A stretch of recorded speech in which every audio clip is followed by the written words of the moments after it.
আজ আমি ব্রেকফাস্টে করেছিলাম আলুর পরোটা। সকালবেলা আলুর পরোটা খেতে কিন্তু বেশ ভালোই লাগে। বানানোটা একটু ঝামেলা আছে, তো চলো দেখে নেওয়া যাক। প্রথমে এখানে আমি আটা মেখেছিলাম, আটা দিয়েই আজকে আলুর পরোটাটা করেছি। আসলে আলুর আটা মাখার হোলটা একটু বেশ গাঢ় করে করতে হবে। আর অল্প আটার মধ্যে বেশি করে আলুর পুর দিতে হবে, তবেই কিন্তু আলুর পরোটাটা টেস্ট হবে।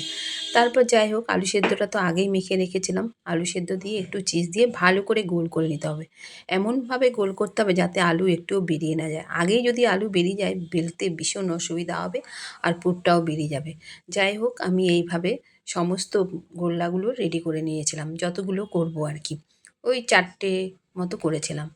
তারপর সুন্দর করে আলুর পুর ভরে মাঝখানে একটা করে চিজের টুকরো দিয়ে বেশ রেডি করে রেখেছিলাম। এবার ঝটপট বেলে নিলাম। বেশ অল্প হালকা হাতে বেলতে হবে, বেশি চাপ দিলে কিন্তু আলু বেরিয়ে যাওয়ার সম্ভাবনা আছে।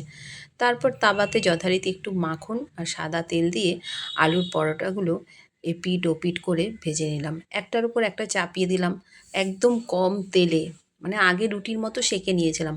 তারপরে কম তেলে অল্প একটা একটা দিয়ে পরোটা দিয়ে বেশ খুন্তির সাহায্যে চেপে চেপে চেপে চেপে আমি আলুর পরোটাগুলো ভেজে নিলাম। এইভাবে পরোটা ভাজতে না আমার ভীষণ ভালো লাগে। সে যাই হোক, পরোটা ভাজা তো হয়ে গেছে। এবার থালায় নিয়ে নিলাম। এক এক করে একটা একটা করে ভাজছি আর নিয়ে নিচ্ছি। তারপর আগের দিন মোমো বানিয়েছিলাম, মোমোর যে চাটনিটা ছিল সেই চাটনি দিয়েই পরিবেশন করে দিলাম।